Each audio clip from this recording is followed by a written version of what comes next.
153,000 job cuts in the United States reported officially for October. That is fucking insane. That is the worst reported October in 22 years in the United States. And also up by 100,000 more job cuts from the 55,000 job cuts in September. We've had now almost going on to 4 months of negative net total jobs in the United States. Bro, when the fuck are we winning?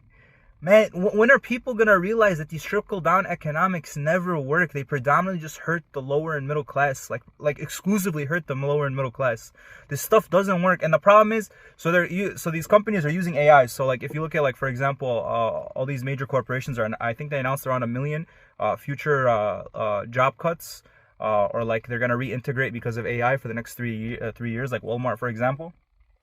And they're using AI. I mean, AI is right. I mean, it is taking a lot of jobs that are like repetitive. They're mundane, like going over PowerPoint, stuff like that, and cutting out a lot of middle work. But for example, IBM is a great case study. IBM laid off 10,000 people and replaced them with AI like a couple years ago. But they had to hire another 10,000 people. Why? Because it turns out when you do use these AI metrics, you create more positions and more revenue in which you can supplement the AI, and then other types of jobs get created. Jobs whose entire purpose is to make sure the AI like outputs reports properly, like it's working properly, customer service, a lot of HR. They hired a bunch of HR at IBM. So IBM is a perfect case study of like this argument that these companies are using don't work. It actually, like, it almost evens out, maybe a little bit on the less side, but there should still be jobs. But what they're doing is they're cutting off the people here with the use of AI, and the jobs that supplement AI that do get created, they're offshoring.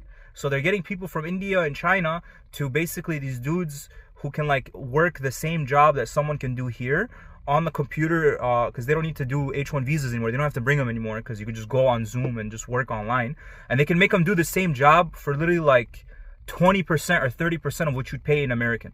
And that's what they're doing, and we're just letting them do it. There's no regulations to get this stuff, and then people will then talk about the H1 visa ban that they just did, not knowing that they already approved. They almost like increased the number by 30-40% of new H1 visa approvals before they signed that bill. They already had a deal that just take all the people that you want to hire and all the people that you want signed, and then we're going to sign them up, and then we're going to pass this bill. It was literally all organized behind the scenes in order to sell off to the fucking American people, and people are just still sitting there.